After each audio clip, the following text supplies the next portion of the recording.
Hmm.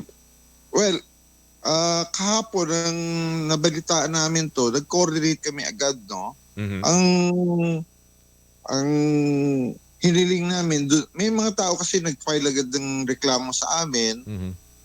nagbigay ng detalye pero karamihan nag-report walang detalye kaya nahirapan kami ungkatin kung ano ba talaga nagiging issue. Anyway, we coordinated immediately doon sa ating e-wallet company at doon sa mga telco kasi yung mga nag-report may nilabas ng mga destination ng mga Yeah. account numbers o Mm. yung phone numbers, no?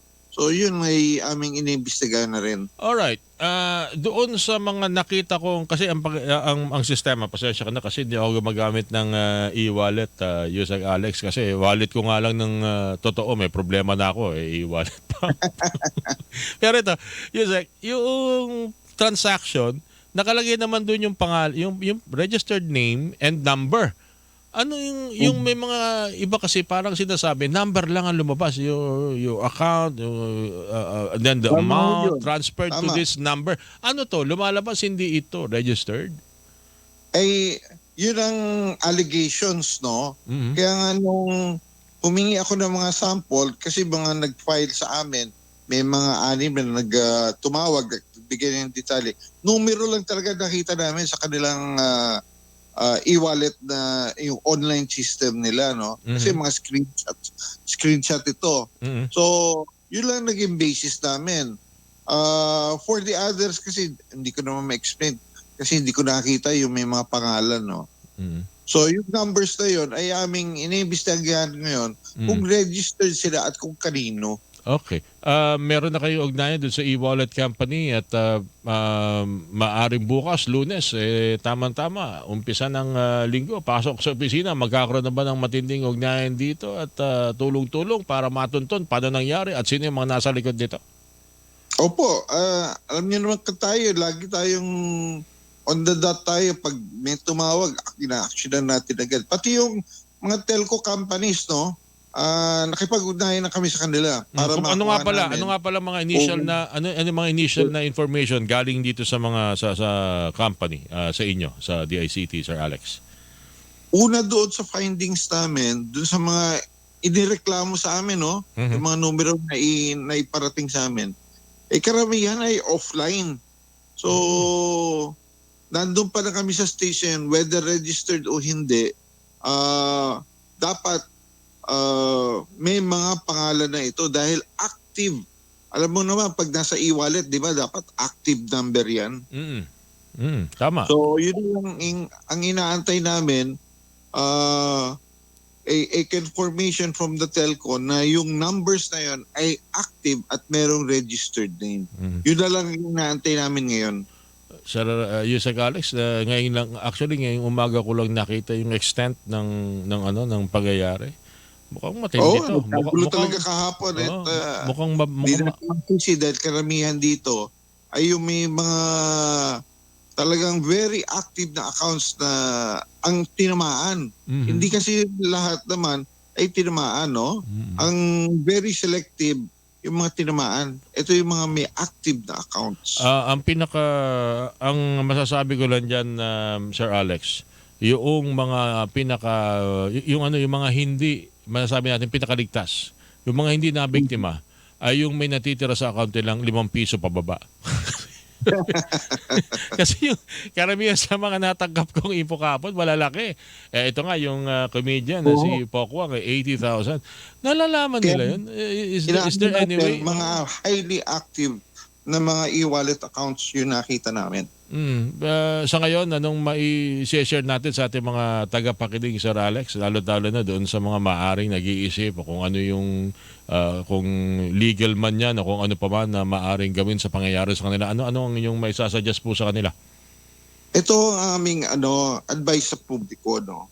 Alam niyo ho, ang una naming mabalitaan ito, karamihan nakapost po sa social media. Kami namin, ilang beses na tayo nagpapaalala sa ating mga kababayan, kung kayo may problema, tawagan nyo agad yung kumpanya ng e-wallet. Unang-una yon. Mm. Pangalawa, kung maaari po ay i-report agad sa mga otoridad. Mm. Dahil hindi may babalik ang pera nyo kung sa social media kayo magre-report. Hindi ho ma-actionan yan agad. Mm. Kung na-i-report agad, di ang bilisan na ng coordination, di ba? Tama. Oo, tama. Oo. So, yun ang aming paalala. Tsaka hindi ho tayo nagkulang, no? As early as last week, no? In fact, talagang masigasig tayo nag-warning. Ingatan ang inyong mga e-wallet, no? Bantayan ng husto. Kasi nasa panahon tayo na maraming manggagancho dahil alam niyo naman ano ngayon, bare months, maraming usong-usong iba't ibang mga paraan para manggancho. Parang nung nakaraan nagpapaalala tayo dun sa wag mag-click-click, wag sasagot sa mga text dahil maaaring pag yan ay clinic ninyo, ayun na, ma-open lahat ng inyong tinatago, pati kung kayo may GCash. Hindi kaya may kaugnayan to doon, Sir Alex? Ay, isa pa yan sa ating tinitignan. Kasi nag-warning tayo, kung maalala nyo, Nung no? nakaraang Sa araw, publiko. naalala ko yun na baga sabing, itong pamilya nyo, ganito, i-click mo ngayon. Nako, pati yung lahat ng account mo, kung makukuha doon, lalo-talo na ang e-wallet account. Oo, dahil yun ay isang klaseng malware para ma-take over ang inyong e-wallet accounts. Kaya talagang hanggang ngayon, nagpapaalala kami, wag kayong kiklik ang kahit na ano dahil walang pahintulot at walang ganong klaseng advisory ang mga e-wallet companies natin at ang mga telco companies natin. Wala hong warning na isasara inyong account. Yung ang tawag dito, text hijack. Iba ba yun o yun? Yung kasama yun doon. Posibleng doon nagsimula lahat ng itong problema kahapon. Maaari po, but sa ngayon hindi pa natin makita until we have all the details. Sige po. Yusek, makikiusap kami. Kung sakasakali meron kayong initial na pag-uusap ng e-wallet at mukhang willing naman sila to coordinate and give important information, lalo sa kanilang mga kliyente, magkausap po tayo at gusto nating malaman itong mga ito kasi pinakaayon natin mangyayari. Yung hindi ho tayo magiging ligtas sa teknolohiya. Yun ang ayaw natin mangyari, Yusek. Opo. Basta wag ho kayong mawawalan ng pag-asa. Alam nyo, active lahat ngayon. 24 oras tayo nag-ooperate, nakikinig sa mga sumbong na ating mga kababayan. Alright. Yusek, maraming salamat. Sa ulitin, magkakwentuhan ulit tayo para na rin po sa ating mga taga-subaybay, sa ating po mga kapuso. Thank you, sir. So po, happy Sunday. Happy Sunday. Thank you po sa inyong panahon muli. Si Executive Director, Cybercrime Investigation and Coordinating Center o CICC.